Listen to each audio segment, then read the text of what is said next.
Racing, well, we do have Road America on Wednesday the 20th of August, and that's going to conclude our American triple header where we make our way to the picturesque countryside in the US state of Wisconsin, after which we'll make our way to Portugal for the Algarve International Circuit, also known as Portimao, and then on Wednesday the 3rd of September in week 12 of 12 we bring the curtain down at the infamous Hungaroring in Hungary, named after the country on which it is a regular staple for international racing. And well, you can imagine our drivers, they'll be very eager to go racing at the Hungaroring. They will be at the Algarve, they will be at Road America, but they'll just be eager today as they go racing at Laguna Seca. But talking a little bit about our circuit, well, of course, it is located between Monterey and Salinas in Monterey County of the US state of California. 11 corners, plenty of elevation changes, and a big thank you to iRacing.com, not just for their brilliant simulator, but also the track maps that come with it. Indeed, many of you may have this circuit map etched into your minds, and with its number of corners, a number of hairpins, a number of medium speed sweepers, and no long straight, it really is a tricky circuit to get right, but those who get it right, they'll find themselves coming away victorious quite potentially. But we'll have to see who is going to be the one to lead the way today.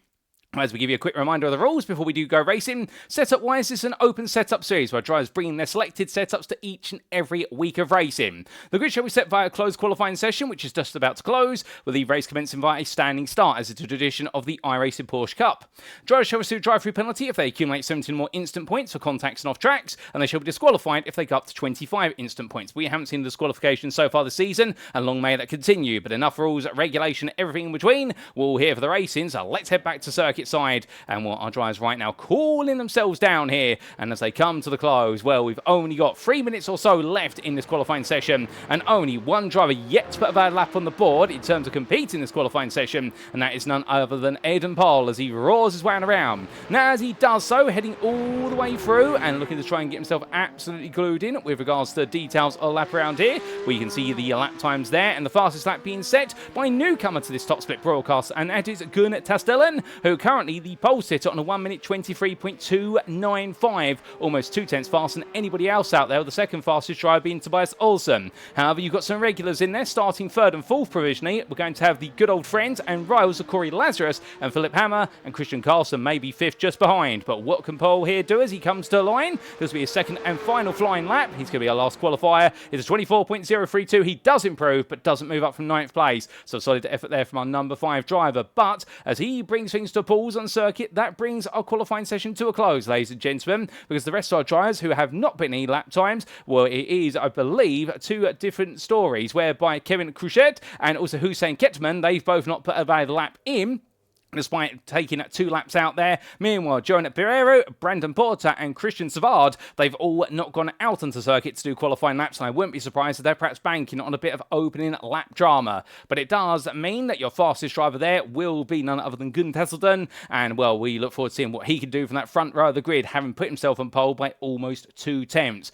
But again, also keep your eyes out some drivers further down the order, and in particular, we do see the return to the grid all the way down in 15th place, and that is going to be Vinicius Naumsuk, who we look forward to seeing how he can get on all the way down in the number 17 car, and we also are looking forward to plenty of performances there from the likes of Felix Wulfer, who's new onto the grid today, and also Jack Craft. But with just under a minute to go, we'll quickly show you the iRacing licenses for our different drivers as we replace their door numbers with their combined licenses, so you get an idea of the skill levels here. And well, our number 1 driver there on pole and door number 1, the highest iRacing driver in this split today on 9.5k iRacing, is none other than Tastellan, and we look forward to seeing exactly whether he can maintain his I rating or whether his rivals make it the upper hand. Of course, the uninitiated, the higher the I rating, the higher your door number in the split, whereby the number 1 driver, door number wise, is the highest rated. Meanwhile, with the fact that we do have the best part of about 23 drivers here, while door number 23 driver, that is going to be Adam Brickley, who starts this one 18th.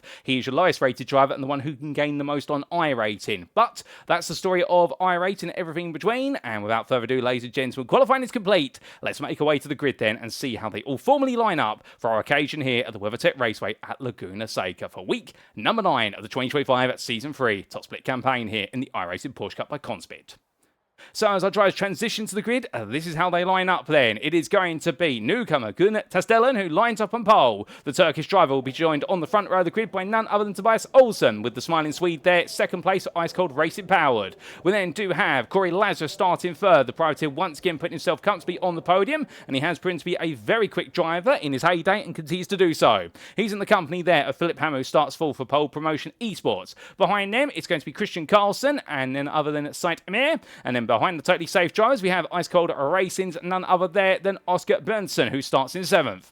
He'll be joined by fellow European from the Netherlands. It is going to be there Connor Fransen, and then round off your top 10 will be Aidan Pohl and Jonathan Lemerson.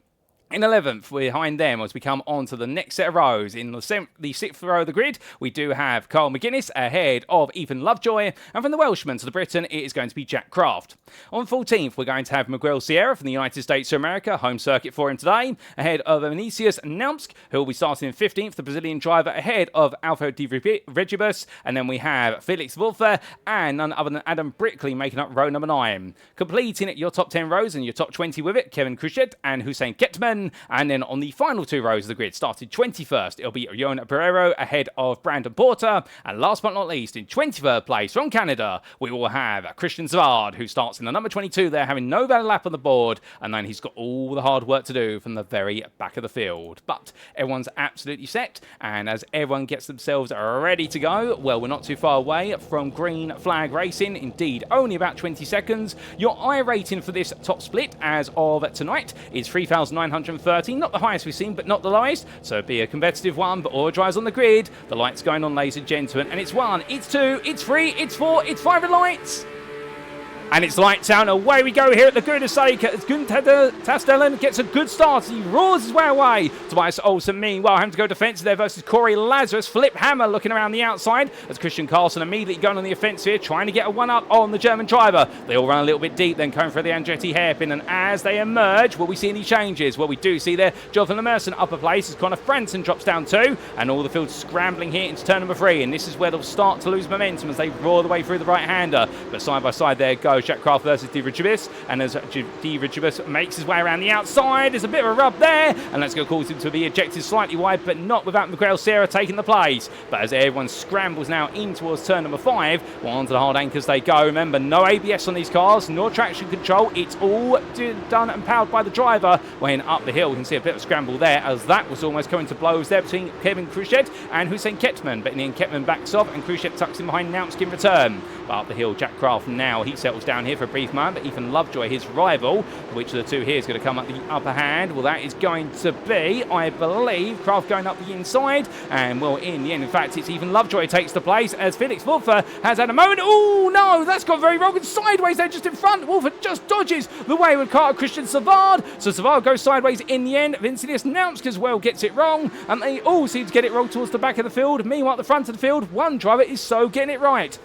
And that is none other than Gunnar Tastelen as he makes his way onto lap number 2. A second clear already of Corey Lazarus, who sits in second. And then we do have the number 4, Tobias Olsson, who completes top 3. Philip Hammer, a slow start for him, but stays where he started in 4th place, ahead of Saint Emir, who's gained 1 place. Oscar Bernsen is in 6th, ahead of Christian Carlson in 7th. And then we do have Aidan Pohl, Connor Fransen, and Carl McGuinness wrapping up your top 10. Best the rest in 11th. Well, there you've got Jonathan Lemerson, who very quickly is no longer best the rest. He drops all the way down, turns the car around, and well, that's a difficult start for him as he tries to piece things back together, but not before we come here to the battle between Aidan Pohl and Christian Carlson. And well, a bit of contact to the rear of Carlson's car that you can see the damaged rear bumper as Pohl looks up the inside. That's a little squeeze. He's going to force the door open there. Can he hold it together? The answer is yes, he can, but now it's too wide into turn 6. The one corner you don't go too wide out here. Well, they're going to go for it, and in the end, well, Aidan Pohl will take the place and Christian Carlson backs off. But now the damage is done because he loses all the momentum up the hill. And watch this as Connor Fransen looks at opportunity, and that's not a way to do it, says Carl McGuinness, as he tries to go up the inside, but sideways goes there.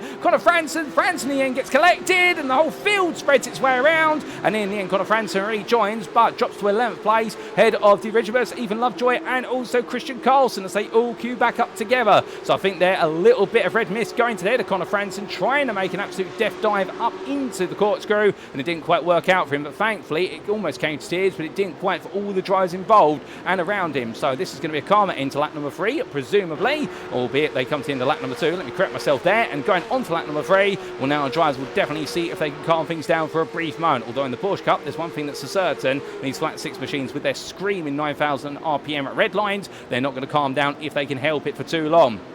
And speaking of a driver here who's not looking to calm down, we jump on board with Jack Craft, currently in 15th place. He started 13th, had a bit of a slow start, and was involved in an earlier incident, which cost him a couple of places. So right now, Craft really just trying to tease the car back into life here. Keep in mind, of course, that the tyre compound they run on, it does turn on very quickly. Normally, it only takes one flying lap for them to really get it switched on, and then after that, it all comes around management of the car. Now, these are sprint races effectively. The race distance is no more than 25 minutes in total when you add the laps and the lap times up, but the idea is here you do want to protect the tyre a little bit. It's normally good for the best part of 15 to 20 minutes, depending on the circuit we're racing on and the rate of tyre degradation. So you do have to take a little bit of respect to the tyre, albeit I can see that right now, well, Alvio Di Regibus is just going absolutely defensive as he can, as he's trying to hold on to 12th place. The man is going 4 places. He started all the way down in 16th place, but he's got Ethan Lovejoy trying to take a poke up the inside of rainy curve, and that's not the way to do it, as that's going to eject Di Regibus out wide. They all go wide. They're all into the gravel there, and well, car pointing the wrong way. That's the number 10, and somehow everybody was able to dodge Ethan Lovejoy, who's just parked up there in the middle of the road, and it's all gone wrong for Ethan Lovejoy again. Well, that's an absolute nightmare moment, and well, as Corey Lazarus, we come back to the front of the field. Well, he's battling for second place with Tobias Olsen behind, but Testelen is running away with this as he goes on to lap number 4, and Corey Lazarus right now, I think, really playing the game of who's going to be the second fastest driver over the distance, with Tobias Olsen right there with him. But we've had plenty of action, but we need to get a bit of a replay as to some of the incidents that have happened since the start of the race. So therefore, ladies and gentlemen, let's take a trip back in time and take a look to that race start via replay. So here we go, back to the race start then, and well, for Gun Testelen, you're going to see here absolutely launches away when they do get the revs going, and well, despite starting slightly uphill, Testelen nailing the start. Tobias Olsen, meanwhile, well, he was able to get a good run. Philip Hammer gained in the second phase of the launch, and that caused Lazarus to have to go defensive. Now, the top 6, they got away absolutely cleanly, but where things start to get a little bit intriguing is a bit further back, with Miguel Sierra being one of the many drivers who started to get a bit bunched up here as they came out of turns 1, 2 and 3. And well, we did see Sierra in the number 14, hold off the 16 there, a bit of a sideways moment. That would have been Connor Franson, who had some difficulty coming out of turn 3, but everyone's safely on through the opening trio corners. So where did it all go wrong? Well, this was late on lap number 1 for Vinis Namsk, and Namsk get there on the brakes and just speared his way across the gravel, and unfortunately collected the number 21 there, and it was subsequently recollected by the 21 of Felix Wolfert. So that's how the two of them came together.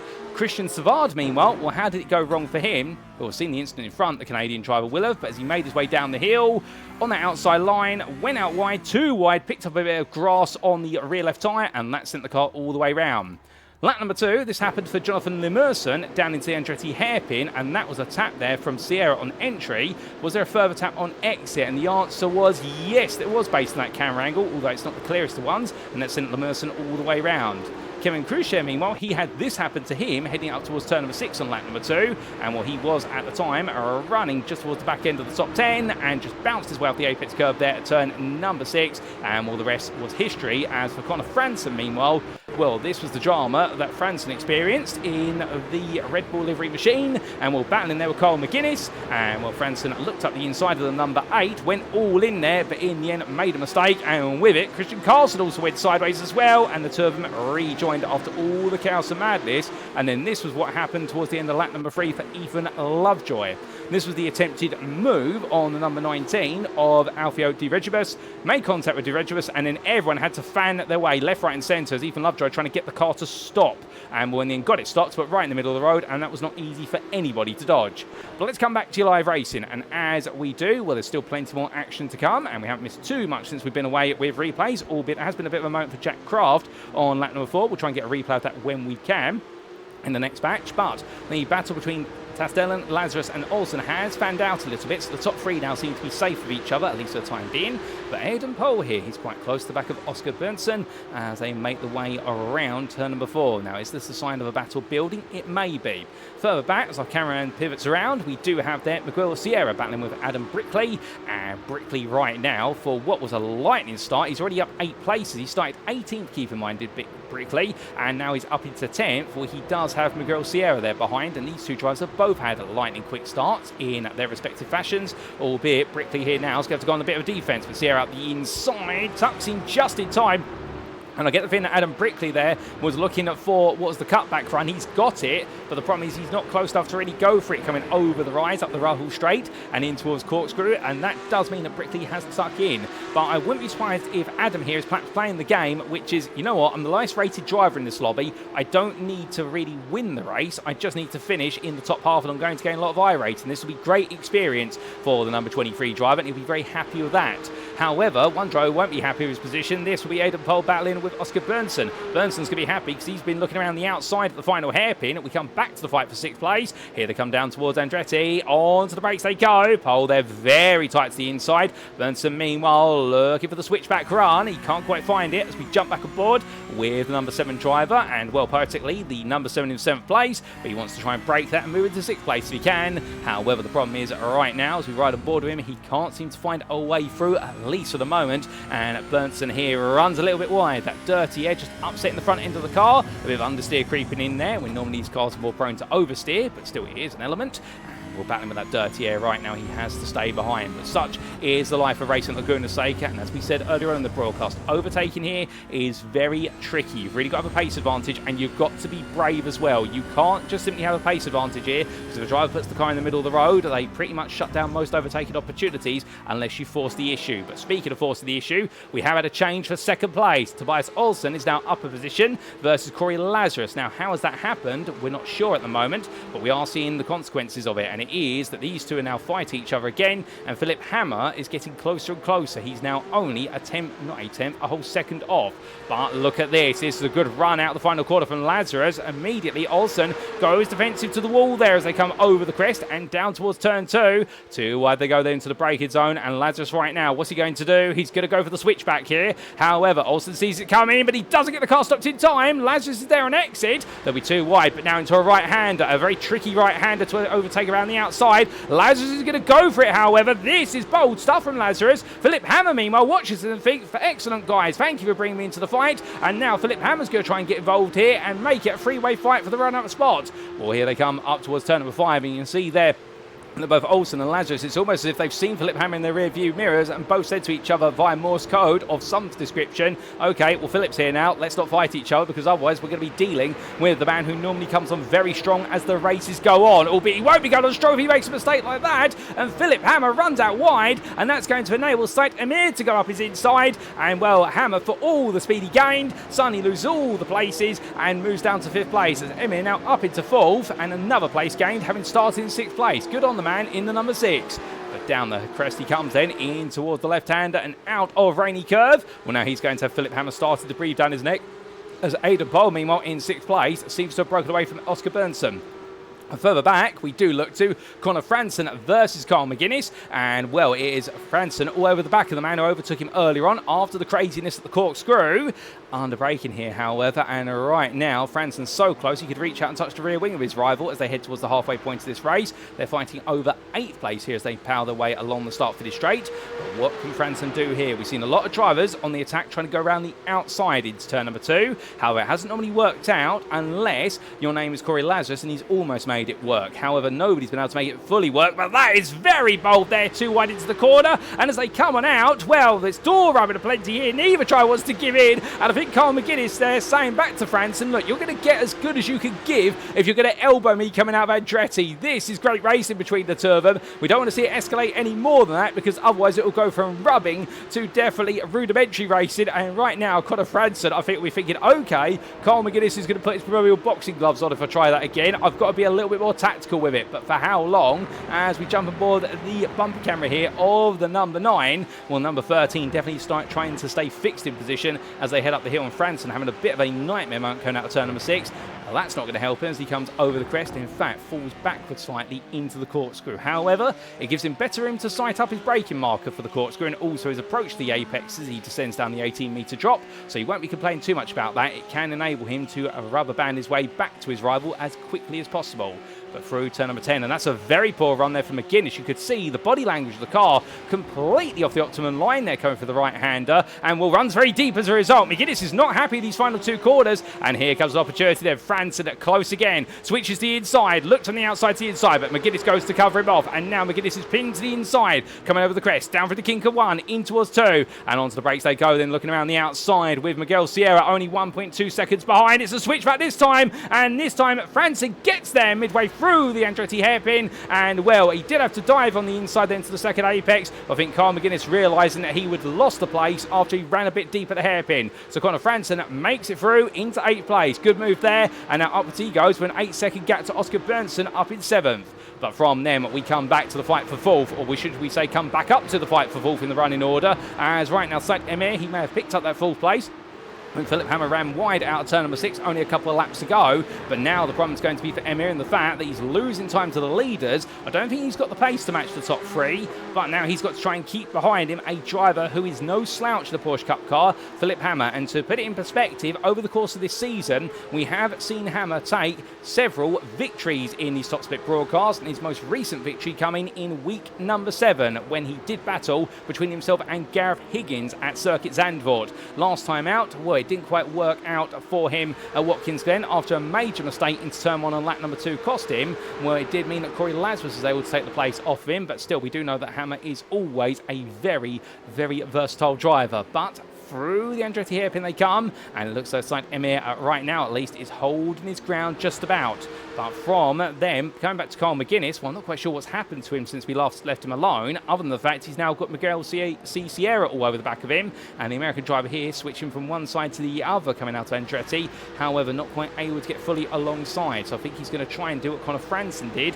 He's going to have to get a lot closer if he wants to make this happen, but McGuinness seems to be struggling on pace right now, and that struggle is only going to get worse and worse if he's not able to stop the rot, because Sierra is right in the toe, 2 tenths of the gap as they come up towards turn number 5, but it's not going to be enough here. I think Miguel Sierra at this point is just going to be thinking to himself, okay, I've got the best part of this lap plus another 7 to try and get the job done. I don't need to rush here, but I do need to get the move on slightly just if he wants to finish a bit higher. But remember, he started in 14th place, his door number is number 14, he's currently in 10th, so therefore every place he takes from this point onwards is going to feel like icing on the cake. He got the hard work done in the early stages of the race.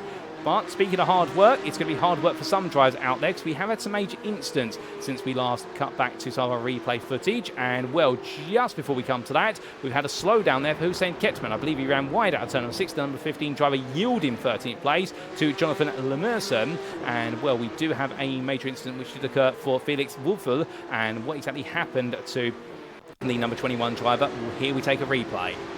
Now, this was coming out of turn number 3. Didn't really run wide there, so into turn number 4. Oh, goodness me, somebody went around there. That was Kevin Cruzet. And in the end, well, Wolf just running wide out the corner, I think not knowing where to put the car, and in the end, missed his braking point entirely. So that was an odd one. We then had this one for Alfio Di Rigibus, the Brazilian driver, making his way into the corkscrew in the number 19. And as he did, what exactly happened here? Came down, and the car just let go of the rebound on the rear axle, and will kick the number 19 around, and in the end, everyone doing very well to take evasive action. That could have been far worse than it was, but it wasn't quite. So well done to everyone for avoiding what could have been a major incident, and that is how that's ended. However, speaking of things that have ended, whilst we've been away, we have had a change of position for 9th place. Miguel Sierra has found his way past Carl McGuinness, and well, that only happened moments ago, and we are going to get a quick replay as to what happened between them.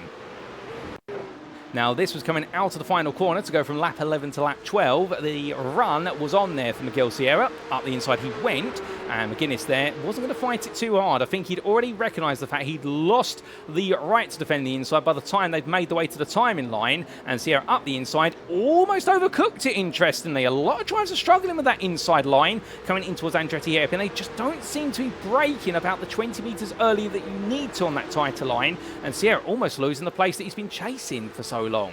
but he didn't quite do so. Good move there, but very risky ends that one. But back to your live racing pictures we go, and as we do, we come back to your race leader, who's enjoying right now a very pleasant run in the Californian sun. 7 seconds clear of Tobias Olsen is Gun Tastelen. But speaking of Tobias Olsen, here he is with Corey Lazarus only 8 tenths behind him, and then you do have the fight for fourth, and this is perhaps the biggest battle inside the top 5 at the moment, because Saint Emir right now is doing a very good job of holding Philip Hammer at bay. Now Hammer is still close. He's been within 2 to 3 tenths on average a lap for pretty much the last 5 laps. However, Saint Emir just seems to have a little bit of a knack here to keep Hammer at bay. It will be the nature of the circuit, but let's not also be rude to the driver from his home country of Turkey, who is doing a fantastic job of holding on to this position right now, and indeed is making his car nice and wide and maintaining a good amount of consistency. And in fact, on that previous lap, a 23.74, that was a personal best for Emir, so he is finding time out there, and I think he's settling down into this pressure cooker of a situation. And some drivers, they just need that. If they can get some confidence under them after 3 laps of keeping a higher rated driver behind them, it normally gives them the confidence to then think, you know what, we might just be able to bring this one home. But Hammer, of course, he might be playing the long game here, Philip Hammer, because I think he recognises with 3.5 seconds to Corey Lazarus and the pace that Lazarus has, which is equal to Hammer, I think Hammer is thinking at this point he knows he's not going to beat Lazarus unless Lazarus makes a major mistake. So therefore he's probably protected the tyres to the last couple of laps and then thinking to himself, okay, I'm going to give myself the best possible trim of car to attack on lap 15 onwards. I wouldn't be surprised if that's going through Hammer's mind at the moment. He might be playing the tactical mindset, which is I can't get to third, but I can definitely get fourth if I take the time with it. We will wait and see what happens there, because Eden Pole in 6th has broken away from Oscar Berntsson over the last 4 laps, and in fact that gap between the two of them has gradually expanded upwards, but not at a rapid rate. It will, however, when Berntsson makes a mistake. They're going very sideways at turn number 5. We just caught the tail end of that, and that's all the tyre smoke being kicked up there, where he's glided sideways and had to bring the car back under control. But Oscar Berntsson definitely having a bit of difficulty there, and that's not common from what we see for the number 7 driver, at least what we've seen so far today. A bit further back, well, it may have gone silent inside the top 5, but outside the top 5, and indeed outside the top 15, this is Felix Wolfe ahead of Brandon Porter. Porter is the focus of our cameraman's attention in the number 20, and right now the pink and white machine is giving pursuit, the number 20 driver versus the number 21, so 2 drivers who in the end are expected to fight each other, to be similar on pace, and demonstrating exactly that. And well, as we jump on board here with Porter, what could he do? Can he go for the move up the inside there through the Rahul Straight? Not quite. He was thinking about it, but then saw the line that his rival was going to take and opted to back out immediately. Went down through that right-hander and in towards the left of Rainy Curve. The long downhill run here, which always can catch out a driver or two. Well, right now, Brandon Porter close, but not close enough to think about the lunge into 10, but he won't be going for it there. It's not a common place to overtake, whereas a good place to overtake is 11 or down towards turn number 2. But which way is Brandon Porter going to set this up? Well, coming out of the corner. Close, but not the best run off the apex there. 3 attempts and only starting to gain now as they're a third of the way along the start-finish straight. So I get the feeling that Felix Wolfe might have a car under him that's a little bit happier in these lower speed corners compared to Porter's car, who may have set it up for the medium speed apexes by comparison. These Porsche Cup cars, they are quite sensitive, and keep in mind that we are running the latest generation of car for this year, but Porsche has recently unveiled a whole new machine, the Evo machine for 2026, and that'll be making its way into real life racing in the near future, and we look forward to seeing that and one day potentially translating into the simulator here on iRacing. But of course that's no prediction of whether it's going to come or not, but that's the hope we would love to see, or at least this commentator would love to see. But Brandon Porter right now, all he'd love to see is an opportunity to take 16th place, but not quite able to as they head in towards turn 6. He has another peak, but no way through at this time. But from them, as they head up the hill, we do come back to the battle for none other than 4th place, albeit not quite yet. And now we cut over to the battle for 4th place, and here it's like Emir versus Philip Hammer. And well, now Hammer getting a bit closer. We did say he might be building up to a move.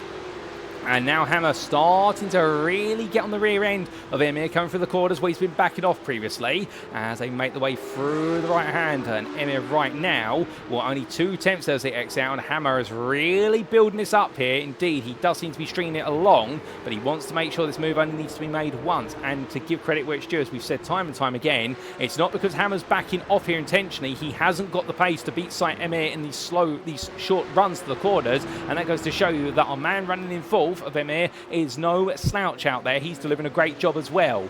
As we do say hello very quickly there to Max Sim Racing in the YouTube chat. Apologies for not spotting you earlier. But as I try to come on down the round through the Corkscrew, well, right now everybody making the way together here in this battle for fourth place. It's a freeway fight now because Aidan Pole has got right onto the back of it as well, and he fancies his chances just as much as his rivals. But who is going to be the one who's going to make the first move here? Well, if you're Aidan Pole, I think you need to be A, a little bit closer, but also B, you've got to be in the mindset here, which is the two in front may just take each other off the road yet, and you might be able to gain two for the price of one. However, if he's thinking that philosophy, he's running out of time to apply it, because we head on to the penultimate lap, and Saint Emir still holding on versus Hammer as they come down towards Andretti, with Pole now close, very firmly in the grips of this battle. But from this, we do have a battle now for second place. Tobias Olsen coming out of turn number 2 and in towards 3. He's had a poor run out of turn 2, and that gap he crafted of a whole second has suddenly been completely slashed as Corey Lazarus runs wide there, a bit too eager with the throttle pedal, and understeer coming in, and well, that is going to cost him a bit of time. But looking behind, a similar situation for Philip Hammer. He ran slightly wide coming out of turn number 4 from what I'm hearing in my ear, and as a result, Saint Emir just taking a little bit of breathing room into turn 5. Well, both of Hammer and Lazarus in their respective battles are now having to use all the track to try and make moves happen, but that's when the mistakes can potentially come, as time is running out and it's of the essence. Further down the order in the fight for 17th place, well, this is Kevin Cruchet up the inside of Brandon Porter, and that's going to be a move for position, and well, that's going to go into 17th place there very quickly for the number 11 driver on a bit of recovery drive there. Smooth move for Andretti, but we're going to leave that there for now as we come back to the fight for second. And well, as we do, our race leader's gone to the final lap off camera, but I've seen him out the commentary booth window. A tap to the rear of Olsen's car there for Lazarus, just a small love tap, albeit it's going to push him wide, but Lazarus immediately backs off there and decides to back off to make sure he didn't gain an advantage. Well, that's a great sportsman there in the number 3, because he's in fact given up even more time versus Olsen than perhaps he wanted. Meanwhile, in the battle for fourth place, we're Emir right now under pressure. Here comes Hammer up the inside.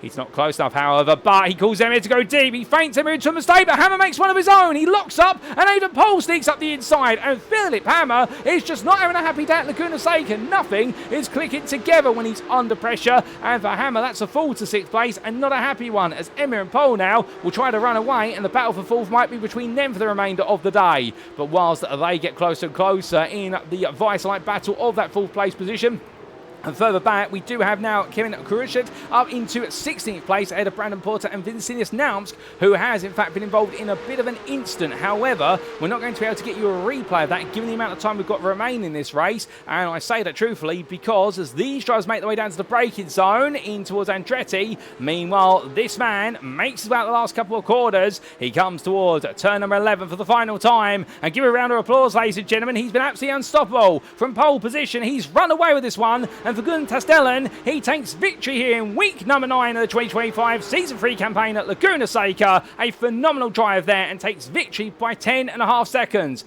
However, as this man makes his way to the line, Tobias Olsen is your runner-up there, who did a fantastic job at keeping Corey Lazarus at bay, who rounds off your podium. Saint Emir holds on for 4th, but will it be Aidan Pole or Philip Hammer in 5th? It's going to be Pole there, who just keeps Hammer at bay, close between them at the close, and then Oscar Bernson finishes in 7th, and we do have a 10-second gap to Connor Franson, who in the Red Bull machine. Well, it was a shaky start, but the number 9 driver, it's a smooth ending. He takes 8th ahead of Miguel Sierra on his home circuit, and Carl McGuinness makes it 10th place there in a brilliant defensive drive over the distance, with Christian Carlson best the rest in 11th ahead of Adam Brickley, who had a frustrating race. He could have been a top 10 contender, been in settled for 12th, ahead of Jonathan Lemerson, who will take 13th place, and then we will have a further 12 seconds before we do get to the rest of the field. But look at the ball scrambling out the final quarter. Well, Johan Barrera will take 14th, but who will take 15th behind? It'll be Kevin Cruchet ahead of Brandon Porter. Felix Wolf will take 17th ahead of Vincinius Naumsk, and then we do have 5.5 seconds back to none other than Alfio Di Regibus, who takes 19th place,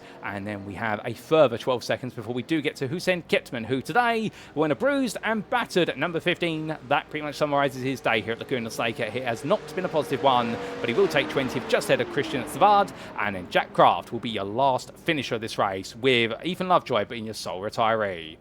Well, as all the drives bring it to a close, and indeed we see everyone on the cool down, let's take a look through those race results subject to any stewards' inquiries, and here they are.